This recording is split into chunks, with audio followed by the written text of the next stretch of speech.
Mitosis is the process by which a eukaryotic cell divides into two cells.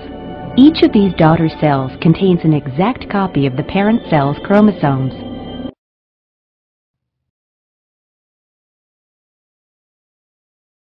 Mitosis is split into distinct stages. The first stage is prophase. The DNA condenses, organizes, and the classic chromosome structure appears. Next comes prometaphase, where microtubules attach to the chromosomes.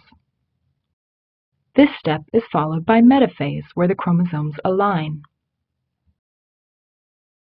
Metaphase is followed by anaphase, where the chromosomes separate. Finally, during telophase, nuclear membranes reappear around the two sets of chromosomes. Mitosis is now complete. After mitosis, two new cells are formed by a process called cytokinesis. Mitosis is only one part of what is called the cell cycle.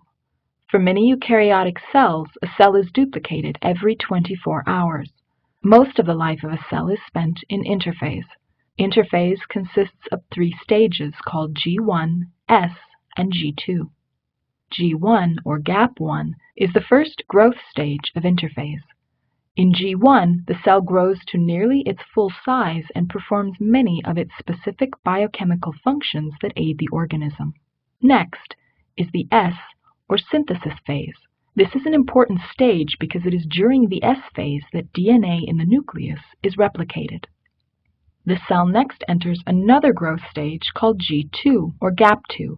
It is during G2 that the cell finishes growing. Once the cell has duplicated DNA in the nucleus and two centrosomes have appeared in the cytoplasm, mitosis can begin.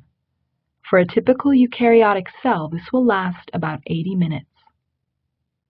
During the first stage of mitosis, called prophase, we first see the classic chromosome structure. This occurs through a condensation process. At the same time, protein strands called microtubules appear from the centrosomes in animals. Finally, a structure found within the nucleus, the nucleolus, disappears. Next, prometaphase begins when the nuclear membrane is broken down. At the same time, microtubule strands, or spindle fibers, are growing from the centrosomes. These strands attach to a protein structure called the kinetochore. One kinetochore is attached to the centromere of each sister chromatid. Next comes metaphase. During this stage, the sister chromatids align along the center of the cell so that both chromatids face toward opposite poles of the cell. Now the sister chromatids are ready to be separated. This occurs during anaphase through a shortening of the microtubules attached to the kinetochores. Additionally, the poles of the cell move farther apart, causing increased separation of sister chromatids. At the end of anaphase, the sister chromatids have moved to the two ends of the cell. Telophase is the final stage of mitosis. It is here the components of the new cells begin to appear. At this point, the spindle fibers are broken up. A new nuclear membrane surrounds the chromosomes at the end of each cell, and the chromosomes uncoil and return to an uncondensed state. Mitosis is now complete. The formation of two cells is all that remains. Following mitosis, the cell undergoes a process called cytokinesis. First, the cell is compressed by a contractile ring that divides the cell in nearly equal halves. By now, the organelles in the cell have been replicated and are now divided between the two halves of the cell. This includes mitochondria, Golgi bodies, and the rough ER. Plant cells also have chloroplasts. Once split, the two new cells are now fully in the G1 stage of interphase and ready again to begin their growth. Let's watch the process one more time. Mitosis begins with prophase. Notice the DNA condensing into chromosomes during this stage.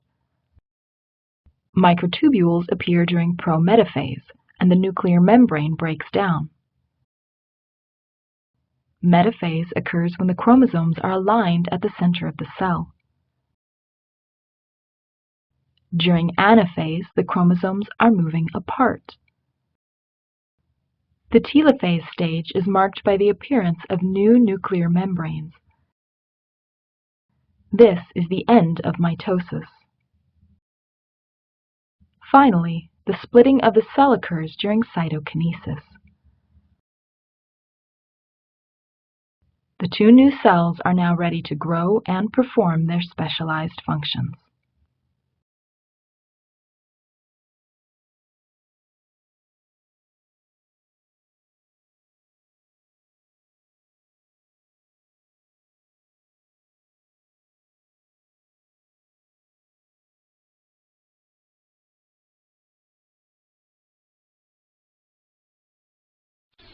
Meristematic cells in plant tissues.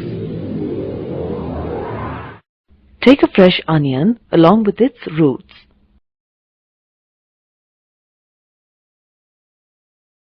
Wash the roots with water and cut a longitudinal section of the root tip.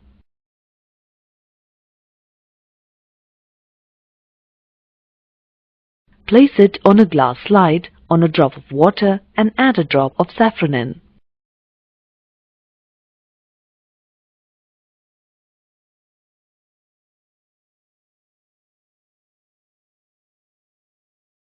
Place a cover slip and observe the section of the root tip under a microscope.